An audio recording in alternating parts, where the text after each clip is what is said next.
श्री गणेशाय नमः। ॐ यतः सर्वाणि भूतानि प्रतिभान्ति स्थितानि च यत्रैव उपशमं यान्ति तस्मै सत्यात्मने नमः। ज्ञाता ज्ञानं तथा ज्ञेयं द्रष्टा दर्शनदृश्यभूः कर्ता हेतुः क्रिया यस्मात् तस्मै ज्ञप्त्यात्मने नमः। स्फुरन्ति श्रीकरा यस्मात् आनन्दस्याम्बरे वनो सर्वेषां जीवनं तस्मै ब्रह्मानन्दात्मने नमः। ब्रह्मानन्दात्मने नमः।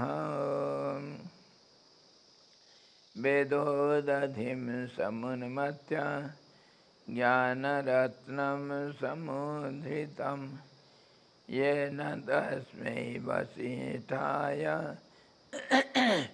गुरुणां गुरवे नमः। वशिष्ठ जी भगवान की जय। सद्गुरु भगवान की जय। सच्चिदानंद भगवान की जय। शब्द ब्रह्म की जय। सरस्वती महारानी की जय। जगवशिष्ठ जी भगवान की जय।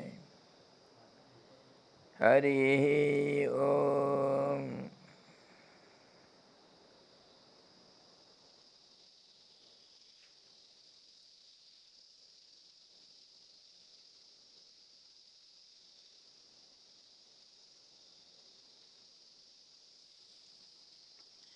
हम लोग योगवशिष्ठ का निर्वाण प्रकरण दूसरा भाग और उसमें 47वां अध्याय का आलोचना कर रहे हैं, जिसमें हम देख रहे थे पहले कि ये जो वैराग और विवेक इसको कैसा हासिल किया जाए। विवेक जो वैराग का दोस्त, वैराग का माँ बाप, वैराग का भाई बहन, वैराग का बेटा बेटी, सब कुछ नाता है वैराग के साथ उसका विवेक का। तो वो दोनों एक दूसरे से अलग नहीं है। और इसका हम कैसे इसको बढ़ाएं ताकि समाधि रूपी फल का स्वाद ले सकें। इसके लिए हम देखे थे कर्म ही पहले तो विवेक वैराग का आलोचना करते वक्त हम देखें कि कर्म कैसे होता है। तभी हम जो कांटेक्ट करते हैं, हमारा जो संबंध जुड़ता है इंद्रियों का, इंद्रिय के विषय के साथ, उसको हम कैसे त्याग करेंगे, उसमें दोष दृष्टि कैसे हो सकता है ताकि वितृष्णा हो। मतलब वितृष्णा आशाओं का खत्मा हो। मतलब जब हम संबंध जोड़ते हैं विषयों के साथ तो हमारा आसक्ति बढ़ जाता है और विषय का प्राप्ति के लिए फिर इच्छा पैदा होता है। कोई इच्छा दृढ़ और बलवान होने से उसको तृष्णा कहते हैं। वितृष्णा कैसे होगा? संबंध अगर नहीं जोड़े। ये संबंध जोड़ने का नाम ही कर्म है और ये हर पल में होता रहता है। तो कर्म को कर्म का जड़ कहाँ है, इसके रूप से हम बीज भंडार जो चित्त है, चित्त को हम विश्लेषण करके देखें। चित्त में कैसे अलग अलग किस्म के बीज मतलब कर्म का स्वरूप रखा हुआ है, छाप के रूप में अथवा जो स्मृति के रूप में वो सब रखा हुआ है। समय पाने से वो वृद्धि को प्राप्त होना चाहते हैं, वही हमारा कर्म का जो प्रेरणा देने वाले हैं। और वो देश काल परिस्थिति के अनुसार बढ़ते रहता है। और उसको हम क्या किए, देखे कि वो जो कर्म है, कुछ कर्म एक जन्म के लिए, कुछ कर्म मतलब वही बीज भंडार, उससे कुछ निकाल करके जिंदगी को प्रेरणा देने के लिए और कर्म को बढ़ाने के लिए लिया जाता है, उसका हम प्रारब्ध कहते हैं। और वो प्रारब्ध कर्म इस जिंदगी को प्रेरणा दे करके हर पल में एक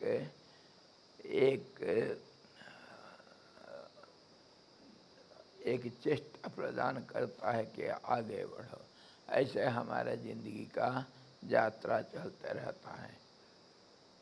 तो कर्म, और कर्म के लिए कर्म का जड़ है चित्त, इस प्रकार इसको हम देखे थे। तो कर्म अगर वो प्रारब्ध में अगर है, उसी को हम दूसरे रूप से देखे थे। अगर पूर्व जन्म से कोई सुकृत है, ये कर्म को भी फिर हम आलोचना करके देखे थे कि कर्म कैसा होता है, कर्म फल कैसा होता है। कर्म तीन किस्म के हैं, एक तो तीव्र कर्म, एक मंद कर्म, और कुछ तो मध्यम कर्म होता है। इसका फल भी ऐसे ही है। तीव्र फल तो अभी को अभी मिलता है, और मंद फल जो है वो बहुत बाद में मिलेगा, जन्म जन्मांतर में मिलेगा। और फिर कुछ जो साधारण मध्यम वर्ग के कर्म और कर्म फल होता है, वो इसी जन्म में कैसे भी थोड़ा समय के बाद मिलेगा। समय, देश, परिस्थितियाँ, ये सारे इसको नियंत्रित करते हैं। अच्छा, तो इस रूप से अगर पहले से जो हमारा प्रारब्ध कर्म आ रखा है इसी जन्म के लिए, जो हमेशा हमको प्रेरित करते रहता है कुछ कर्म करो, तो उसमें अगर अच्छा कर्म है, कुछ अच्छा कर्म किसको कहेंगे, इसीलिए हम कर्म को दो ढंग से विभाजित किए। एक तो अच्छा कर्म है, एक बुरा कर्म। बुरा कर्म को भी देखे, जो संसार यात्रा में आगे बढ़ाने के लिए बारंबार दोहराता रहता है और अनेक आशाओं को पैदा करता है, संसार में बांध देता है, संसार चक्र से हमको बाहर जाने नहीं देता है, उसको हम पाप कर्म करके हम मान लिए। मतलब जो बुरा कर्म, क्योंकि ये हमको बंधन में हमेशा बांध करके रखता है। और जो कुछ कर्म जो हमको सुख प्रदान करता है, बुरा कर्म तो दुख देता है, उसका हम पाप कहते हैं। और जो शुभ कर्म, जो पुण्य कर्म है, वो हमको संसार चक्र से दूर ले करके फिर संसार चक्र को ख़त्म करने में मदद करता है।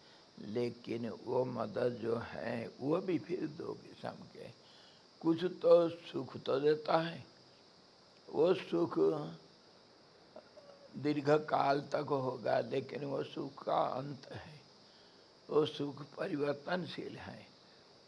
यद्यपि हमको कुछ सुख मिलता है फिर भी वह आखिर दुख में बदलता है, संसार में फिर आना पड़ता है। कंपैरेटिवली तुलना करेंगे अगर तो वो तो पुण्य कर्म जैसे लगता है, लेकिन सचमुच परमार्थिक दृष्टि से वह पुण्य कर्म नहीं कहा जाता है। ऐसा साधारण लोक भाषा में हम कहते हैं उसका पुण्य कर्म, जिसके लिए, जिसके कारण, जिसके फलस्वरूप हमको दीर्घकालीन सुख मिलता है। इस धरती के ऊपर मर्त्यमंडल में जहाँ संसार का जन्म मरण का चक्र चलता रहता है और इसका सूक्ष्म जगत जो है वहाँ भी लोकांतर में हमको सुख मिलता है। वो सुख थोड़ा दीर्घकालीन होता है, परंतु उसका अंत है, फिर आना पड़ेगा इस संसार चक्र में। और ऐसे कुछ कर्म होते हैं, वही पुण्य कर्म, जो कभी फिर वापस आने के लिए सारे रास्ता रोक देते हैं और आगे बढ़ कर के सारे कर्मों का अंत कर देते हैं। नैष्कर्म सिद्धि होती है और देश काल परिस्थिति के ऊपर जा कर के वो फिर हमेशा के लिए अखंड आनंद को हमको प्रदान करता है। और वो सब जो पुण्य कर्म वो और कुछ पाप कर्म भी हम जो करते हैं, वो कर्म का रूप एक दूसरे ढंग से हम देखें वो उसको यज्ञ कहा गया। यज्ञ जो दोनों तरफ को जोड़ता है, तो सूक्ष्म जगत को और स्थूल जगत को बीच में जोड़ने वाला कर्म का जो एक प्रारूप है उसको हम यज्ञ कहते हैं। यज्ञ हमारा लेन देन का माध्यम बन जाता है। इसीलिए सृष्टि के पहले से ही यज्ञ, पहले सृष्टि के साथ साथ यज्ञों को सृष्टि किया गया और इस यज्ञ के बहाने हम पाप पुण्य को लेन देन करते हैं। तो कुछ यज्ञ ऐसा किया जाता है जो लोकांतर में हमको दीर्घकालीन सुख प्रदान करता है, उसको हम पुण्य कर्म के नाम से तो बोलते हैं, लेकिन उसका फिर अंत होने से वो यज्ञ के द्वारा होता है और खाली यज्ञ नहीं, यज्ञ का स्वरूप पे हम देखें, यज्ञ दान तप इत्यादि सारे यज्ञ का स्वरूप है। सारे चीज़ यज्ञ का, जितने कर्म हम करते हैं, साधना जो हम करते हैं वो भी यज्ञ है। खाना पीना सांस लेना भी हमारा यज्ञ है। इसमें एक कर्ता, यज्ञ करता, एक यज्ञ का क्रिया और एक यज्ञ का भोक्ता होता है। तीन त्रिपुटी तो सब जगह पर है। इसीलिए ये जो यज्ञों का होता है, मतलब जो कर्ता होता है, वो दो किस्म से कर्म कर सकता है। जितनी यज्ञ कर्म होता है, जितने दैनंदिन कर्म हम करते हैं, अथवा जो दूसरे ढंग से कुछ पुण्य कर्म करने के लिए हम यज्ञ करते हैं, उसमें फिर दो किस्म का कर्म होता है, एक सकाम एक निष्काम। सकाम कर्म में हमको वापसी आने का इसी संसार चक्र में दरवाज़ा खुला रहता है, हमेशा आना जाना चलेगा। निष्काम कर्म जो है उसमें हमको वापसी नहीं होता है, निष्काम कर्म। और वो निष्काम कर्म फिर कैसा होगा? कर्म का प्रारूप को हम विशेष ढंग से विचार कर रहे थे, उसमें हमारा विचार थोड़ा अधूरा रह गया था। गीता का दृष्टिकोण से कर्म को कैसे विभाजन करते हैं वो आज हम करेंगे। और उनका कहना था कि यज्ञ कर्म अगर करेंगे तो यज्ञ कर्म का फल स्वरूप इस जन्म में वो जो प्रारब्ध में आया हमारा, इस जन्म में हम ये अध्यात्म मार्ग में पैर रखना और इस रास्ता में आगे बढ़ने के लिए हमको प्रेरणा मिलता है। और तभी आकर के हमको सत्संग मिलता है, और सत्संग के कारण फिर हम विषय वितृष्णा जगता है, वैराग्य जगता है, और फिर विवेक का उदय होगा। इसको हम इस प्रकार विचार किए थे।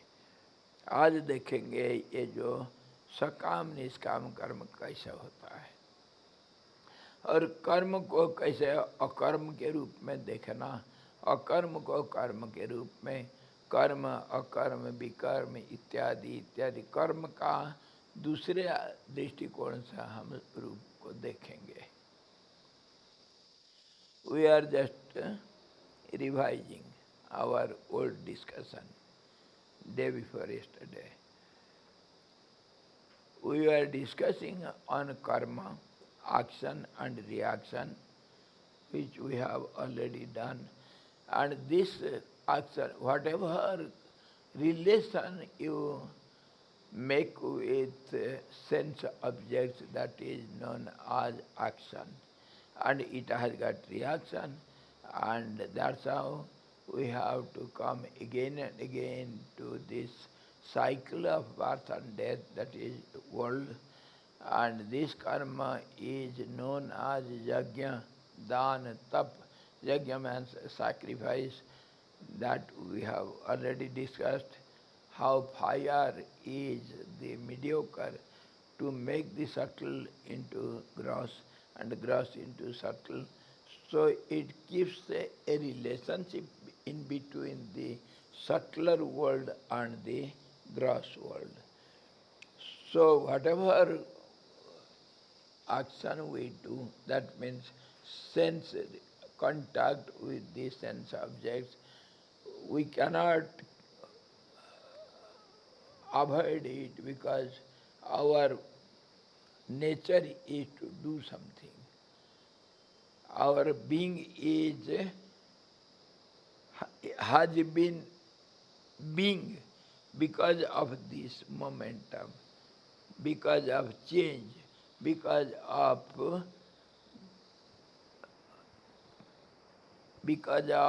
doing the change, making the change. So making the change or participating in the change means action, and that is world. Nobody can keep quiet even for a moment. That we have seen, and that is called yajna. And yajna also has different aspects.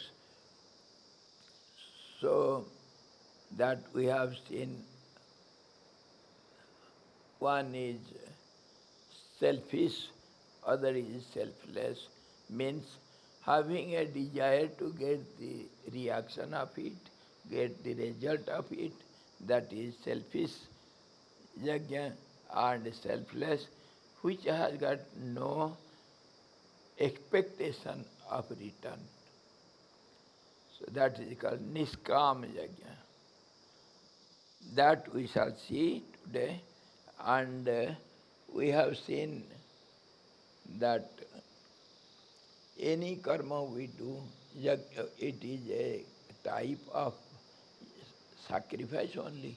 Sacrifice means to give up. When you give up, you get also. Because this is the law of action. When action is there, reaction is must. So sacrifice means getting also, transaction. So this sacrifice also is known as putting something into fire which makes it into subtle matters and supplies it into the subtler beings, means the gods, who are the subtler controlling power of the whole creation. That also we have seen, the subtle is always more powerful than the gross. So subtleness also is life, grossness also is life. Life means a momentum, movement. So subtle life is there and gross life also is there. So in between, to keep contact, this sacrifice yajna helps us, and this is how is again seen from different angle. It is the same sacrifice is known as charity, giving something and doing tapas. Tapas means penance. That means controlling the senses, mind and body in any method. Many methods are there. Control. Controlling, when controlling is called tapa, and yama also, niyama also comes in this category, and this tapas is controlling, stopping the actions of the body, senses, mind, etc., and regulating it or directing it in a particular direction. This is called tapas, dan, charity, whatever I have to share it with others. That also a kind of yajna. And these are superior yajnas. But life itself is a yajna. Just as we have discussed previously, life means yoga. Without yoga, there is no life. Of course, some people, modern people, they think yoga is some religious activity or it has some particular aim and object, but it is not so. Life itself is yoga. Yoga means uniting two into one. Union is called yoga. So every moment our life is dependent on this union. Always we have transaction. This, you see, senses connecting with the sense objects, that is also yoga. But if it goes on without our awareness, when we are aware of it and we apply our skill to it, skill of action is called yoga. When we apply our tactics, skill, then we get more success in the actions. Success, what is success? We get more pleasure than pain. Whatever action we do, either we get little pleasure or little discomfort, pain, something we get. But if you are aware of it and if you apply your intelligence, your skill, then you motivate, you direct it as you like and get more success. That is how yoga teaches how to live a successful life, pleasant life. That's all. Life is itself a yoga. So yoga is nothing but yajna also. This is how all these words are synonymous terms. And yajna also we have seen it is in different aspects. And this yajna, when we come to find out our effective and positive ways how to do yajna, Yajna means karma. So we apply charity, penance, and all these so that it will have a control of our mind. Controlling means mind is restless. Controlling means to make it restful. That's all. Nobody wants to be restless. Inward urge is there not to be restless but to rest. Everybody wants, every action has two momentums. One is to be restless and other is to rest. And resting aspect, if it is prolonged, that is known as meditation and samadhi. That is nothing but rest. And that is what yoga teaches us. And that is what yajna also teaches us. So, by chance, if we have good karmas from the previous births, some yajna or some righteous karmas we have done in the past, and that has come now to prompt us to do something more, then this gives a momentum to have good actions. Good actions means which will help us, which is called righteousness, which we call punya, dharma, dutifulness, which ought to be done, should be done.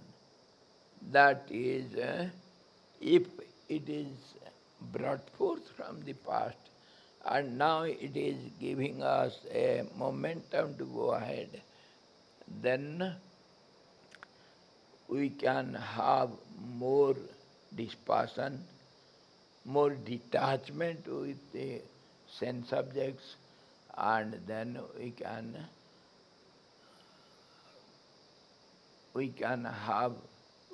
enhance our dispassion, enhance our renunciation, and we can proceed towards samadhi.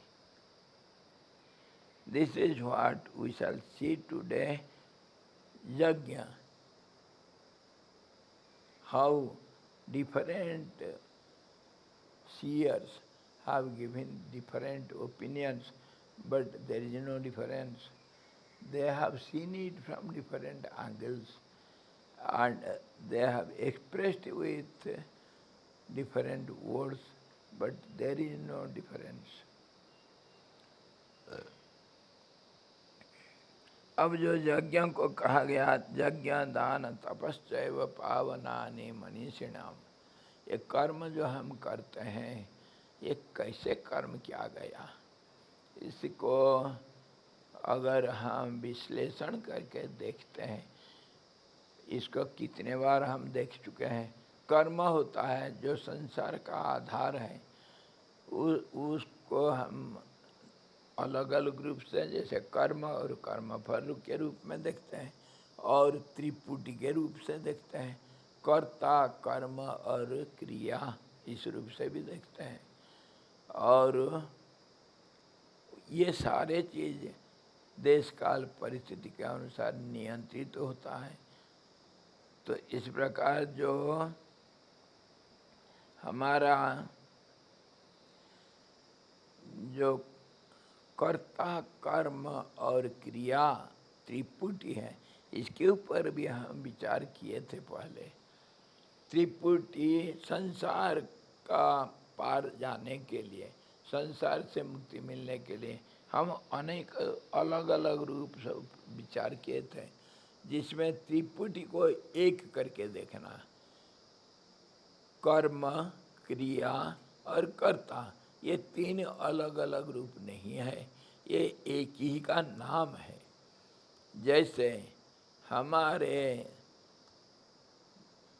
रूप को हम आगे का, पीछे का, ऊपर का, नीचे का और दाहिना बाएं, अनेक रूप से हम एक रूप को देखते हैं। जब फोटो खींचते हैं किसी ने एंगल हमारा बदल जाता है, अलग अलग एंगल से एक व्यक्ति का रूप अलग अलग दिखता है। ऐसे ही जो ये जो कर्म हो रहा है उसका हम अलग अलग दृष्टिकोण से देखते हैं तो एक ही प्रक्रिया को, एक ही चीज को हम प्रक्रिया के रूप में देखते हैं और कर्ता कर्म क्रिया के रूप में देखते हैं, अलग अलग देखते हैं। लेकिन सच पूछो, इसका स्वरूप एक है। जो करता है वही क्रिया करता है और वही क्रिया का प्रतिफल उसको कर्म कहा गया, क्रिया का परिणाम को कर्म कहा गया। ये कर्ता के अंदर ही है, ये कर्ता से अलग नहीं है। कर्ता ही क्रिया करता है और क्रिया का परिणाम अपने को ही देखता है। इसी प्रकार हम बहुत इसके ऊपर विचार किए हैं त्रिपुटी, और जाए तो कर्ता में क्रिया और कर्म कैसे है इसके ऊपर हम बहुत विचार किए हैं। तो मान लिया जाए कि कर्ता ही क्रिया है और कर्ता ही कर्म भी है। इस प्रकार अगर विचार किया जाए तो फिर कर्ता कर्म फल को अपने अंदर देखता है और कर्म को भी अपने अंदर देखता है। तो अगर कर्ता नहीं रहा, यहाँ पर हमको विचार करना है। अगर कर्ता नहीं है तो फिर ना क्रिया है, ना कोई कर्म फल है, ना कोई कर्म है। कर्ता अगर नहीं है, इसी को गीता में हमको भगवान कृष्ण बड़े बारीकी से विचार करके हमको बता दिया सूत्र के हिसाब से।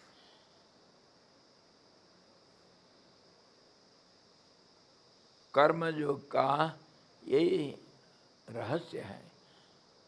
कर्म करता हुआ अगर कोई कर्ता बनता है तो वो उसको क्रिया को अलग देखता है और वो क्रिया का जो फल होगा कर्म, उसको वो कर्ता बन करके भोग करता है। और भोग करना कुछ नहीं होता है। हम सब समझते हैं भोग भोग भोग, भोग कुछ नहीं होता है। भोग को अगर बहुत बारीक दृष्टि से देखा जाए, वो सिर्फ एक संग है, संग है, एक निकटपना है और उसका नियंत्रण करने का शक्ति को भोग कहते हैं। भोग किसका? जैसे मान लो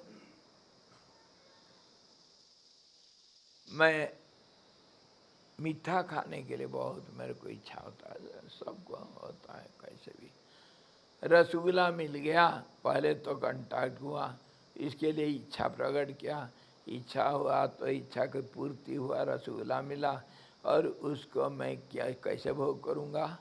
भोग करूँगा तो जीभ से है, आँख से भी देखते अरे बड़ा सुंदर, देखते ही मुँह से पानी निकलता है। जीभ उसको टेस्ट करता है। जीभ टेस्ट किया तो क्या क्या क्या क्या क्या रसगुल्ला को हम खा लेते हैं। खाने का प्रक्रिया को अगर देखते हैं, खाने के बाद क्या होता है, वो रस बन करके हमारे रक्त मांस हड्डी बीर्य इत्यादि सब कुछ बनता है और उसी से हमारा शरीर का गठन होता है। इसी को कहते हैं भोग। लेकिन शरीर क्या हुआ, बहुत बारीकी विचार करना चाहिए। शरीर मेरा एक वाहन है। जैसे मैं कार को भोग करता हूँ, ऐसे ही शरीर को हम भोग करते हैं। सच पूछो तो शरीर के साथ मेरा तो कोई संबंध है ही नहीं। हाँ, शरीर के साथ संबंध जोड़ करके उसके साथ फंस गए हैं, शरीर मैं हूँ करके मानते हैं, इसीलिए उसी को कहते हैं भोग। सच पूछो तो ये निकटता अथवा शरीर का, इंद्रियों के द्वारा मन का, बुद्धि का, अहंकार का, इसका जो लिप्तपना है, संलिप्तता है, इसका जो मैं करके कर्ता बन करके इसको मान लेता है, उसी को कहते हैं हम भोग। नहीं तो सच पूछो तो भोग करके कोई चीज़ नहीं है, ना कोई सुख दुख भोगता है, ना कोई कर्म होता भी है। क्यों, हम किस आधार पर इसको कहते हैं? क्योंकि कर्ता कर्म और क्रिया ये नहीं है, इस आधार पर हम कह रहे हैं। इधर कर्ता कोई नहीं है, कर्म भी नहीं, क्रिया भी नहीं, तो फिर भोग कैसे होगा? भोग तो इसका इकट्ठा करके आपस में बदलाव करने का नाम भोग है। और हम भोग को कैसा परिभाषित करते हैं? सुख अथवा दुख। और सुख दुख को कैसा कहा गीता? मात्रा स्पर्शास्तु कौन्तेय शीतोष्ण सुख दुखदाः। ये जो इंद्रिया जो मात्रा शब्द स्पर्श रूप रस गंध के प्रेरणा से इंद्रियां जब विषय के साथ संबंध जोड़ते हैं, उसी को हम भोग कहते हैं। ये संबंध का नाम भोग है। इसी प्रकार इसी के ऊपर सारा दुनिया टिका हुआ है, मैं और मेरा। मेरा को मैं भोगता हूँ और मैं कौन हूँ, इसको जब हम विचार करते हैं तो फिर ना कोई सुख दुख कोई भोगने वाला है, ना मैं शरीर हूँ। इंद्रिया, मन, बुद्धि, चित्त, अहंकार, प्राण, ये सब मैं कुछ नहीं हो सकता हूँ, क्योंकि मैं तो कभी बदलता नहीं। जन्म से लेकर आज तक तो मैं हूँ, लेकिन शरीर बदला, इंद्रियां बदला, मन, बुद्धि, अहंकार सब बदले, लेकिन मैं तो ज्यों का त्यों हूँ। तो फिर मैं कैसे ये सारा चीज़ हो सकता हूँ? मैं कैसे मेरा कपड़ा हो जाऊंगा? कपड़ा तो मेरा है, मेरे भोग मतलब निकटता, इंद्रियों का स्पर्श, चमड़ा को स्पर्श किया तब हम सोचे हाँ कपड़ा मेरा है। जब इस निकटपना नहीं हुआ, स्पर्श नहीं हुआ, तो फिर हम भोग का अर्थ को नहीं समझ सकते हैं। निकटपना को, स्पर्श का नाम है भोग।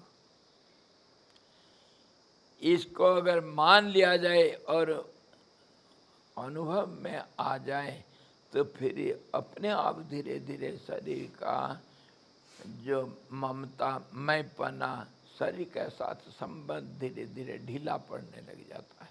और ये संबंध ही मैं और मेरा शरीर, ये दोनों जो इकट्ठे हो रखे, एक बन रखे, इसी के कारण हमारे अहंकार, मैं शरीर हूँ, मैं इंद्रिया हूँ, मैं बुद्धि हूँ, मन हूँ, मैं प्राण हूँ, मैं शरीर हूँ, ऐसा मान करके हम मात्रा स्पर्श करते हैं और सुख दुख का भोग करते हैं। अगर शरीर नहीं तो सुख दुख नहीं है। और फिर मैं कौन हुआ? मैं शरीर से अलग, उसी को ढूंढना चाहिए। उसी का नाम समाधि है, उसी का नाम ध्यान है। अवशेष जो रह जाता है, शरीर को अलग कर देने से जो बाकी रह जाएगा वही मैं हूँ। इसी प्रकार ये कर्म को हमारे शास्त्रों के जो हमको वर्णना किया गया, शास्त्रों की उक्तियों से हमको यही समझ में आता है, शरीर के वजह से सुख दुख है, शरीर के वजह से अहंकार है, शरीर के वजह से हम कर्म करते हैं और कर्म फल को भोगते हैं। और इसको अगर कोई समझ सके और समझ करके शरीर से अलग हो करके अहंकार को भी दूर कर दिया, अहंकार नहीं है तो कर्ता कोई नहीं मिलता, इधर कर्ता ही नहीं है। तभी हम कोई कह सकता है ना हम करता हरि करता है, तत्पूजा कर्म जा अखिलम, तब भी सही होगा बोलना। नहीं तो खाली रटना, जैसे तोता रटता है ऐसे ही रटना होता है। जी परसों का उत्तर मिल गया मुझे। वही तो परसों का उत्तर मिल गया।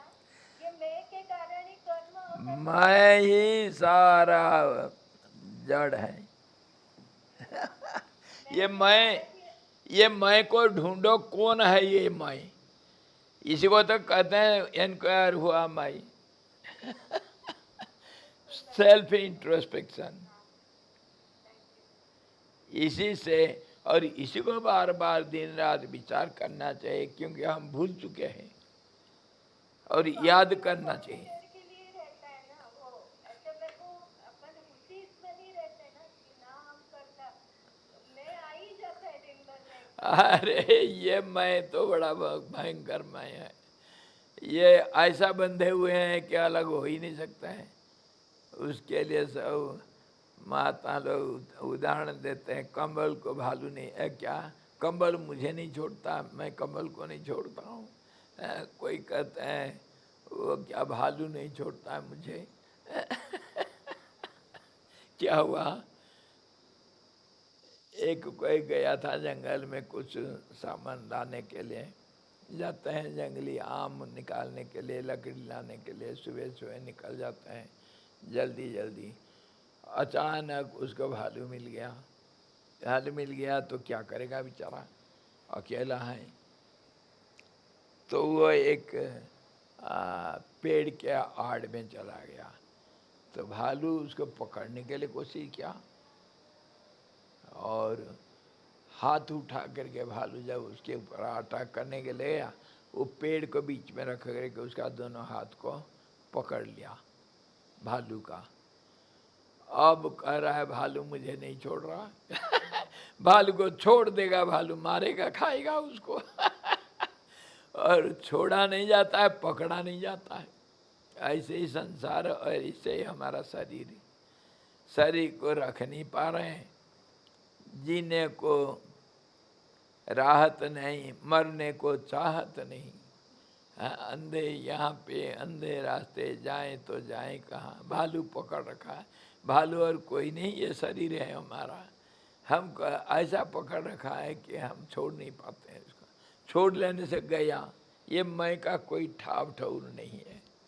ये मैं तो हवा बन जाता है, शरीर नहीं तो मैं कहाँ है।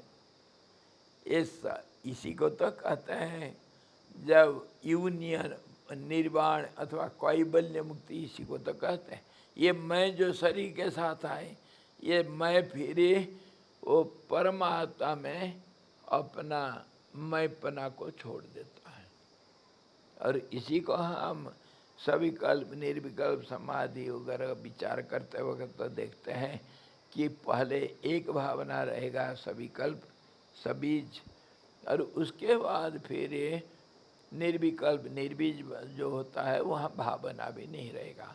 यही तो भावना मैं दृष्टा या कर्ता, तो ये दृष्टा अथवा कर्ता ये अपना हवा बन जाता है, अपना अस्तित्व को लोप कर देना, और उसी को हम निर्विकल्प समाधि कहते हैं। तो होता है क्या, ये जो कर्ता है, कर्तापना, अगर किसी भी हालत में विचार करके मैं को छोड़ा जा सकता है, कर्तापना को छोड़ा जाएगा, तो कितने भी कर्म शरीर करें उसमें मैं अगर नहीं है तो फिर वो कर्म का फल हमको भोगना नहीं, मैं को भोगना नहीं पड़ेगा। वो जो मैं है वो जो शरीर के साथ मिला हुआ है, वो अगर कर्म करता है तो उसको कर्म फल भोगना पड़ता है। मतलब शरीर को मतलब इंद्रिया, मन, बुद्धि, प्राण सब इकट्ठे होकर के भोगते हैं। कोई इधर एक कोई नहीं। अगर शेरनी जा करके कोई शिकार मार डाला, कोई हिरणी को, शेरनी अगर हिरणी को मारा तो शेर और उसके बच्चे सब आ करके वो भंडारा करते हैं, सब मिलजुल के खाते हैं, परिवार है। तो शरीर एक परिवार है, मैं एक परिवार हूँ, और इसमें जो कुछ कर्म किया जाता है सब मिलजुल करके भोग करते हैं। इसमें कोई एक को भोग नहीं होता है। तो इसी प्रकार मैं को अलग करने से अकर्ता बन सकते हैं हम। और ये कर्मयोग का रहस्य है, जहाँ शरीर, इंद्रिया, मन, बुद्धियों को हम अलग करके देखते हैं। जहाँ अहंकार नहीं, वहाँ शरीर कर्म करते हुए भी अकर्ता हो सकते हैं हम। यही हम देखते हैं। और फिर जो कर्म होगा, वो कर्म का फल कैसा होता है? कर्म का फल एक उदाहरण दिया जाता है। जैसे बंधुआ मजदूर अपने मालिक के लिए खेती में काम करता है। खेती में काम करता है, मैं तो कर रहा हूँ, लेकिन कर्म फल में उसका कोई आसक्ति नहीं, ना कोई हक है। उसी को हमको गीता में कहा गया, कर्मणि एव अधिकारहते माँ फलेषु कदाचन। तुम बंधुआ मजदूर हो। मजदूर कैसे हो गया भाई तुम? मैं अगर शरीर के साथ हूँ, मैं शरीर हूँ, तो तुम मजदूर हो, नौकर हो। किसका? मालिक कौन है? मालिक भी बताया गया बताया गया कौन है मालिक? प्रकृते है क्रियमाणानि गुणैः कर्माणि सर्वशः अहंकार विमूढ़ात्मा कर्ता हमिति मन्यते। ये जो प्रकृति है, पंचभूतात्मक प्रकृति जो है, जो त्रिगुणात्मिका प्रकृति है, जो संसार को सारा रचा रखा है, वो हर व्यक्ति का, हर जीव का शरीर को बना रखा है। ये पंचभूतों से बना हुआ है। पंचभूत यह अधम शरीरा,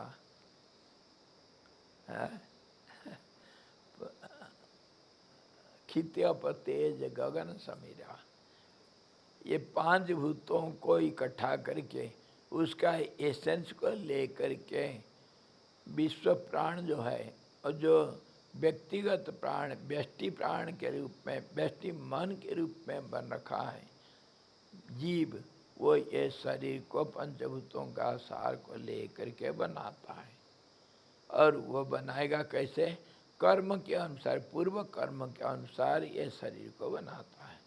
जैसे लोहार को चाहिए हथौड़ा और घण, लोहार का एक अनहिल चाहिए जिसके ऊपर रखेगा वो, उसको एक धौंकनी चाहिए, उसको चिमटा चाहिए लोहे को पकड़ने के लिए, और आग जलाने के लिए कुछ कोयला इत्यादि चाहिए। ये सारा उपकरण लोहार को चाहिए, लेकिन सोनार को नहीं चाहिए। सोनार को ये सब नहीं चाहिए।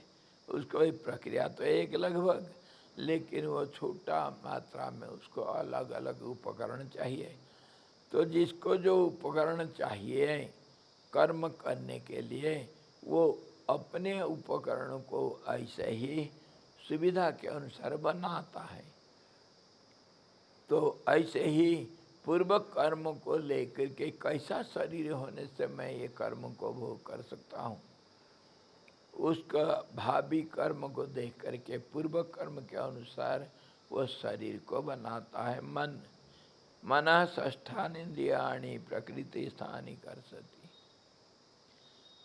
छठा इंद्रिया मन, वो ये पांच तत्वों को इकट्ठा करके उसका सार, जिससे जितना जो कुछ लेना है उसको ले करके शरीर को बनाता है। और ये शरीर भी तीन किस्म के हैं। एक तो सूक्ष्म शरीर देवताओं का, एक स्थूल शरीर ये मनुष्य आदि जीव जंतुओं का, और एक जिसको हम जो हमको जड़ जगत मानते हैं, जिसको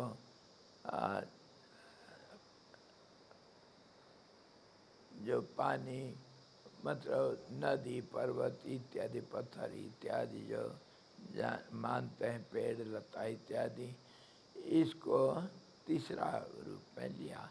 इस प्रकार अनंत कोटि, अनंत करोड़ों रूपों को विश्व प्राण ने बनाया और उसके अंदर प्राण के रूप में प्रवेश करके संचालित किया, कर्म करने के लिए प्रेरित किया।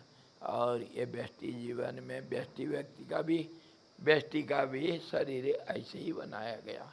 और ये कुछ नहीं, ये उपकरण है कर्म करने के लिए। शरीर एक उपकरण का नाम। तो इसके साथ मैंपना जब जोड़ दिया तो कर्म का फल अवश्य भोगना पड़ेगा। और नहीं जो होगा, अगर आप अलग हो सकते हो इसके इसी से, तब फिर प्रकृति इसके जिम्मेदारी उठाती है। प्रकृति इसका देखभाल करेगी और जो चाहिए उसको वो करेगी। तो तुम्हारा लेन देन में कुछ नहीं। और अगर मैं हूँ बोल दिया तो प्रकृति के तुम नौकर हो। तुम कहोगे प्रकृति का नौकरी है, नौकर है या परमात्मा का? वो तो सबसे बड़ा मालिक है। अरे वो बड़ा मालिक तो है यार, वो किसी काम का नहीं, नालायक। वो पड़ा रहता घर में, कुछ नहीं करता काम। उसके पत्नी जो है ना, गृह लक्ष्मी, वही सब काम झाम देखता है घर का। वो मुर्दा दारू पी करके पड़ा रहता है, पिया हुआ हमेशा चुपचाप पड़ा रहता है। वो परमात्मा किसी काम का नहीं, अकर्मा, अभोक्ता, अकर्ता। वो तो किसी काम का नहीं, उसके इशारे से प्रकृति सब करती है। इसलिए प्रकृति का नौकर मानना पड़ेगा। मयाध्यक्षेण प्रकृति ही श्वेते सचराचरम। मैं उसका आंख मारता हूँ, वो नाचती है। एक आंख मारूँ तो छोरा पट जाए, दूजा आंख मारूँ तो जग पलट जाए। ऐसे ही वो प्रकृति खेल करती, उसके इशारा से। वो इशारा आंख मारना मतलब उसका जो उपस्थिति उतना ही बहुत है। उसी उपस्थिति को हम कजालबड़ी कहते हैं, कारण शरीर बोलते हैं। वो है करके दुनिया सब चल रहा है। वो अगर नहीं होता दुनिया होता नहीं और चलता भी नहीं। कैसे? जैसे तुम हो तो तुम्हारे प्रतिबिंब दर्पण में दिखेगा, तुम नहीं हो तो प्रतिबिंब कहाँ से आएगा दर्पण में? वो प्रतिबिंब ही मान लो कि प्रकृति है। तो इसी प्रकार अगर ये सारे पिक्चर हमारे सामने रहेगा, तब फिर हम मान सकते हैं कि मैं तो कहीं पर हूँ नहीं, कर्ता मैं कैसे हो जाऊँगा? तभी अकर्तापना धीरे धीरे होगा। धीरे धीरे क्यों होगा? ये तो है हमेशा। धीरे धीरे क्यों होगा? नहीं, जैसे हम वो पानी के ऊपर थोड़ा केरोसिन या तेल पड़ गया, गिर गया, तो वो जैसे पानी को पूरा ढक देता है। अथवा पानी के ऊपर काई का एक स्तर लग गया, उसके में हम स्नान नहीं कर सकते हैं, तो उसको थोड़ा किनारा करके डुबकी लगाते हैं, फिर वो आकर के ढक देता है। अथवा मान लो दूध में मलाई मलाई पूरा ढक देता है दूध को, और खाली दूध चाहिए तुमको, मलाई कीमती है, मलाई को किनारा करें, थोड़ा किनारा अगर करोगे फिर वो ढक जाएगा। तो ऐसे ही ये जो प्रकृति करती तो, लेकिन अहंकार कभी बाई चांस अगर सोच लेता मैं नहीं हूँ, मैं हूँ तो मैं कुछ नहीं करता, लेकिन उसको ये प्रकृति ढक दिखाए, इसी को कहते हैं माया, इसी को कहते हैं ढक्कन मतलब आवरण, और इसी को कहते हैं मल, और इसको कहते हैं विक्षेप। मल विक्षेप आवरण ये प्रकृति का काम, इसी से अंदर वाला ढका हुआ है। और इसीलिए मैं कर्म करता हूँ, मैं कर्म करता हूँ करके हम बोलते हैं, लेकिन समझना चाहिए प्रकृति ही सब कुछ करती है। ये जब समझ में आ गया और स्वीकार कर लिया कोई, तो शरीर करे न करे, जिसके मन में राम बसे वह कछु कर्म करे न करे रे। जो राम को मान लिया, मतलब जो अंदर रमण कर रहा है, जो हृदय रूपी आकाश का स्वरूप है जिसका, वो फिर बाहर शरीर कुछ कर्म करता है या नहीं करता है कोई परवाह नहीं। होने दो तो प्रकृति भोगेगी, मेरा क्या लेना देना। जैसे बंधुआ मजदूर साल भर कर्म करता रहता है खेती में, फसल आमदनी होगा तो किसका, मालिक का, उसको तो डेली लेबर का जो डेली वजह से उसको मिल जाता है, बेचारा उतने में खुश है। वो जो खूब फसल आमदनी हुआ तो वो फसल में मजदूर का कोई हिस्सा नहीं, ये अगर समझ गए तो फिर सुख दुख में मेरी भागीदारी नहीं, सुख दुख जो क्या है उसी का है मालिक। वो मालिक इधर नहीं है, इधर मालिकानी है। इतना हम बात करने में थोड़ा गलत कर देते हैं, इसलिए समझ में नहीं आता है। वो मालिकानी का नौकर है हम, मालिक का नहीं। सबका मालिक एक कह करके हम धोखा में पड़ जाते हैं। सबकी मालिकानी एक कहने से समझ में आ जाएगा और क्लियर हो जाएगा। सबका मालिकानी एक है। हाँ हरिओम। स्वामी जी, अगर वो इस भाव में रहेगा कि प्रकृति सब कर रही है जी तो उससे अकर्म होगा ही, प्रकृति ही कर रही है, फिर अकर्म होगा ही नहीं ना, अगर उस भाव में रहा। अरे उसी का नाम को हम अकर्म कहते हैं यार, जो कर्म नहीं है उसी का नाम तो अकर्म हुआ। ये भाषा है, भाषा ऐसे अटपटी होता है। भाषा तो हमको ये शब्द का जाल में तो हम फंस रखे। जो कर्म अकर्म कहते हैं हम, कर्म नहीं है, न कर्म अकर्म, जो कर्म नहीं है उसी को तो अकर्म कहा। अकर्म है करके कैसे कहोगे, कर्म नहीं है होने का नाम है, समझे। और को उसमें जोड़ते हैं जो नहीं है।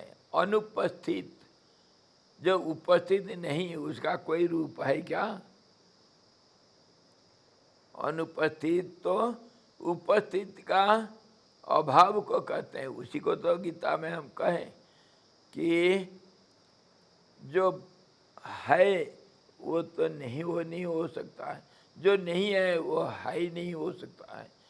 ना भावो विद्यते भाव ना सतो विद्यते भाव ना भावो विद्यते सतः। दोनों को जो देखता है वो सच्चा दृष्टा है। भाव अभाव का कोई अंतर नहीं है, इसका कोई अर्थ नहीं है। जो है सो है, अभाव कैसे आएगा? दोनों को जो देखता है वह सच्चा दृष्टा है। अभाव का हमेशा अभाव है और भाव का हमेशा भाव है। ये दोनों जैसे दिन और रात के माफी है, हेड एंड टेल के माफी है। ये कभी एक दूसरे को स्पर्श नहीं कर सकते हैं। यह अलग चीज है। जो नहीं है उसका ऊपर चर्चा क्या करना। तो फिर आप कहेंगे संसार जो नहीं है, जो प्रकृति है, उसके ऊपर तुम इतना सिर क्यों फोड़ रही हो यार? अरे तुम क्या पूछोगे, हम तो इसीलिए कहते हैं चुप हो जाओ यार। तुम चुप नहीं बैठते तो हमको भी थोड़ा खेलना पड़ता है।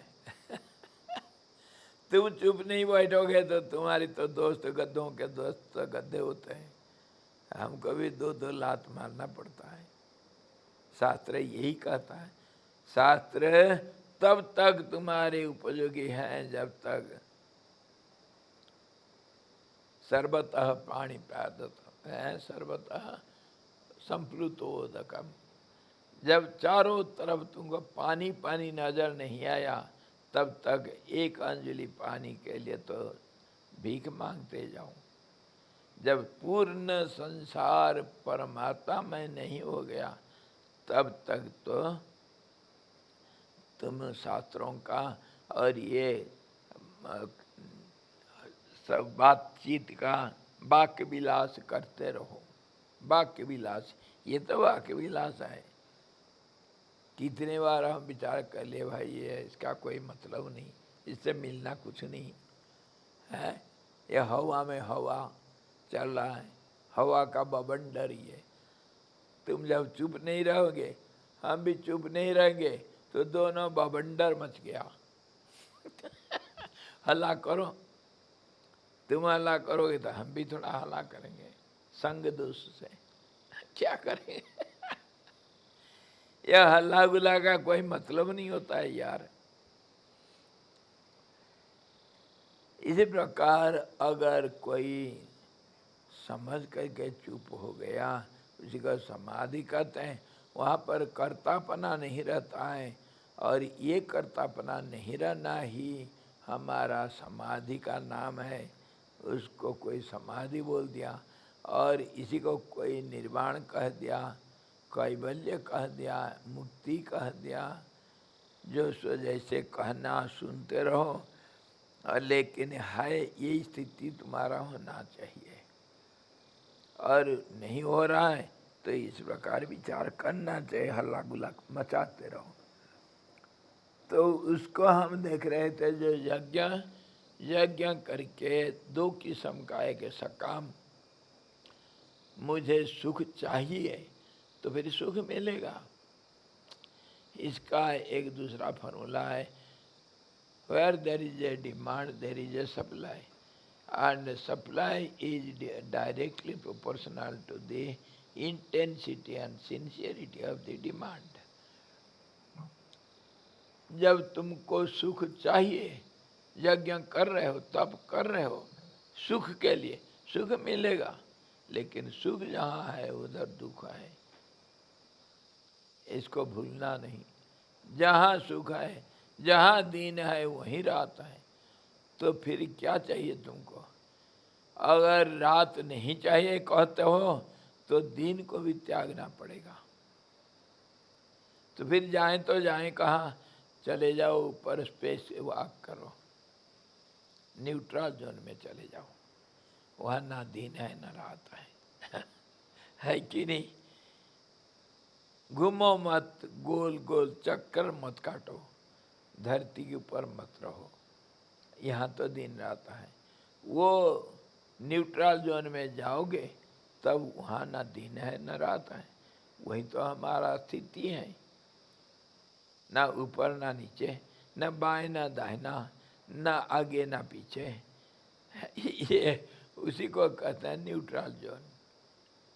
कुछ नहीं यहाँ, ना दिन न रात। तो उसी का नाम समाधि है।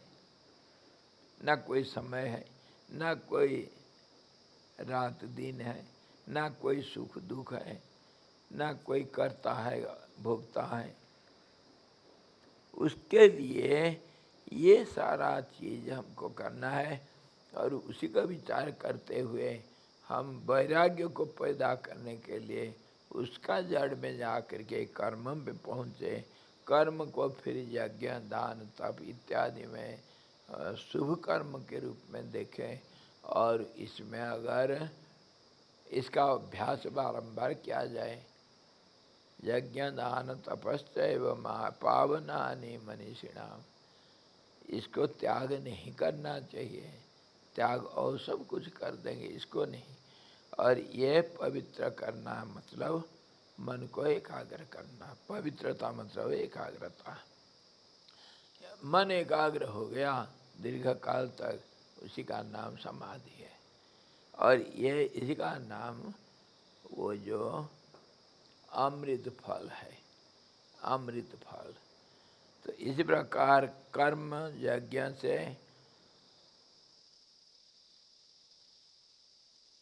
और कैसे ये यज्ञ से हमारा पार्थिव जीवन कैसे चक्र चलता रहता है, और इसको त्याग करने के लिए अहंकार त्याग करना चाहिए।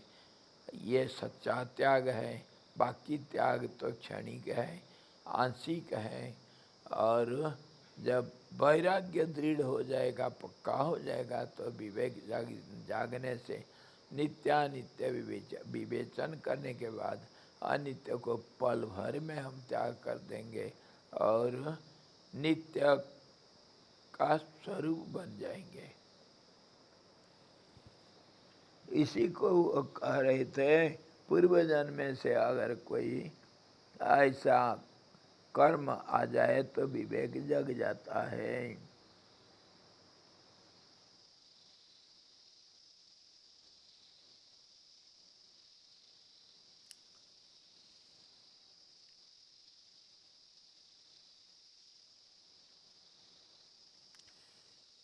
और ये संसार में घूमता हुआ कर्तव्य रूपी बोझा को ढोता हुआ जो थक गया है, उसको फिर आराम मिलता है समाधि रूपी पेड़ के छाया में।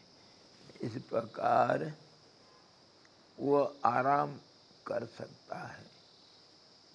ऐसा होने पर पहले अज्ञानियों के संसर्ग की त्याग करना, यज्ञ दान तप आदि में तत्परता तथा देवता आराधना आदि गुण उत्पन्न होते हैं।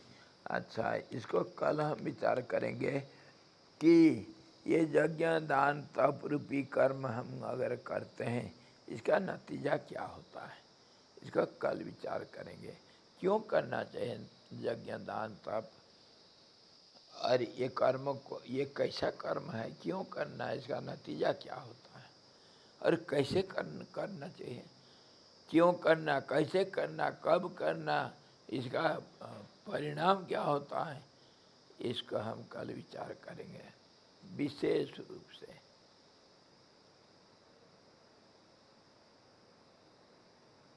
Whatever till now we have discussed, the karma, the action, if somehow or other you can withdraw yourself from doership by discriminating between the body and I, and body is nothing but a group.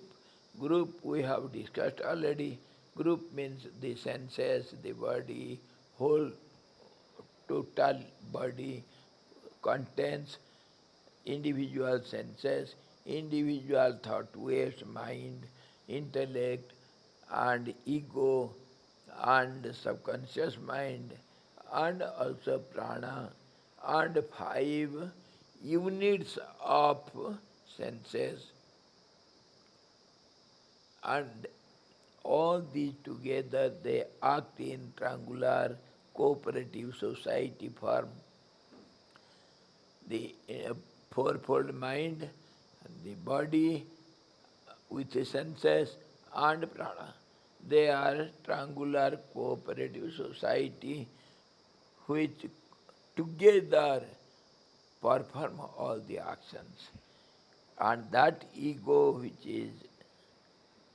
which has been the doer, the prompter, it prompts the intellect, mind, and the contact of the senses with the sense objects. In this way, together they perform all the actions.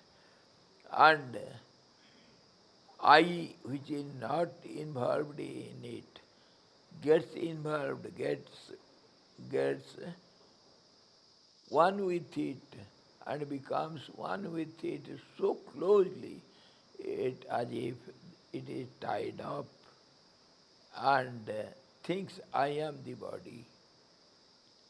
That I thinks I am the body, but when speaking, that inner I says body is mine. It is my body, my head, my hand, my mind, my prana. Always we use possessive case. It is mine. We possess it. But really speaking, while doing the actions, I body, I mind, it becomes one. This mistake we do every moment. If body becomes mine, then who am I? I am not the body. So clear. But no, while doing our daily transactions, what we do? Who is there? Yes, yes. Who is eating in the dining hall? I am eating. Arre, how can you eat? The mouth is eating. The hand is helping. The eyes are seeing. Are you all these? So, while speaking, while acting, we act as a I am the body, I am the senses. But from inner core of your heart, you know it is mine, it is not I. That's how we use it is my body. So if this mistake can be rectified somehow or other, then all the problems are over. Neither pleasure nor pain, nor any doer, nor there is any enjoyer. So all these goes on continuously by the nature. Nature does everything. Nature means nature. Nature means the quality of the object. Object, the absolute presence, existence, that is the object, real object, and other objects are no objects. The presence, the existence itself is the real object. And when it appears as if it is moving, or uh, it is projecting out, or vibrating, or glowing, it is known as effulgence, and it is self-effulgent. So that effulgence itself is known as projecting out, emanating light. that itself appears as if it is changing, that is its nature. Just as the form and heat and the light is the nature of the fire, and just as the liquidity or transparency is the form of water, similarly the absolute nature is to glue like, bloom like the light. That is the absolute light, and that is knowledge also. And that's how this light which is emanating every moment, every way, in all directions, that we see as the nature, that is world, and it goes on changing in this way, and the subtlemost becomes the grossest, and that is how the creation creates the names and forms, solid names and forms. And that is called nature. So that appears as if all these are there, the body and all these group of the body, mind, etc.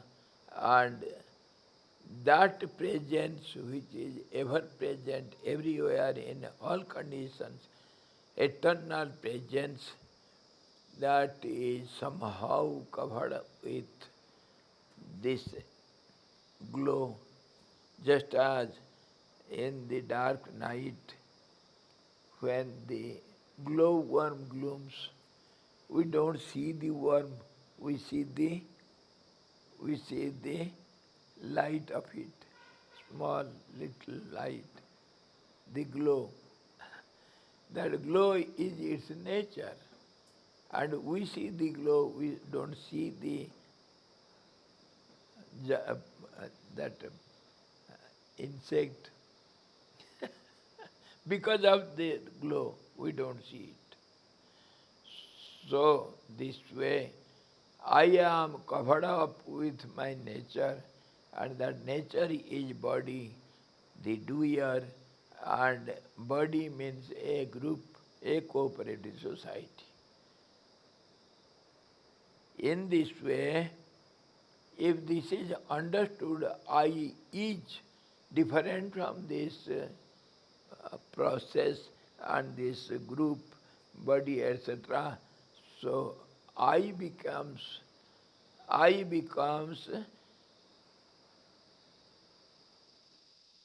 absolute constancy, unmovable existence, uninterrupted existence, and that is real I. Somehow or other it has become identical with this glow which is known as body, which is doing everything. That's how the language says all these works are done by the nature.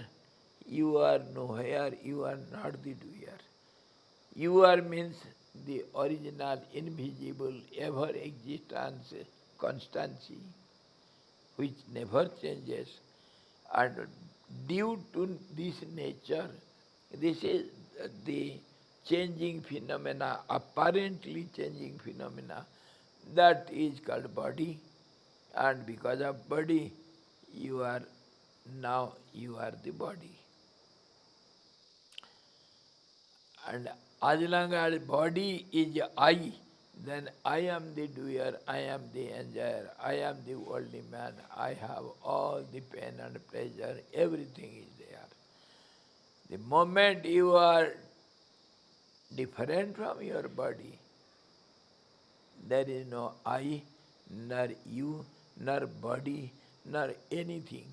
There is no language, only silence prevails, the kingdom of silence. And his language is called silence. He speaks, he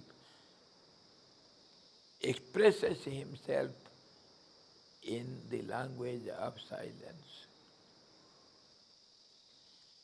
So tomorrow we shall see again elaborately, analytically, see how this yajna, dan, tap, sacrifice, charity and penance, how, in what way, what is their form, how they are practiced, and in what way they will be helpful for us to strengthen our dispassion and have detachment from the body and this nature, this world.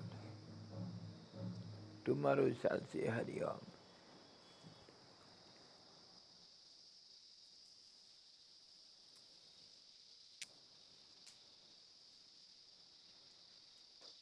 Hari Om Purnamidam Purnata Purnamudachyate Purnasya Purnamadaya Purnameva Vasishyate Om Santi Santi Santi Sadguru Bhagavan ki jai, Satchidananda Bhagavan ki jai, Sabda Brahma ki jai, Saraswati Maharani ki jai, Jagavasirji Bhagavan ki jai.